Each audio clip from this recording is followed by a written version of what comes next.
Ngayong 2023, mahigit 10,000 benepisyaryo mula sa inyong lalawigan ang nakatakdang makatanggap ng tulong pinansyal sa ilalim ng Rice Farmers Financial Assistance Program o yung RFFA.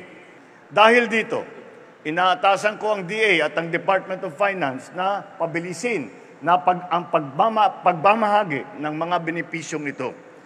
Masaya po ako na makitang maraming natutulungan ang ating mga proyekto. Ibig sabihin lamang po nito ay tama ang tinutungo ng ating direksyon para sa pamumuno.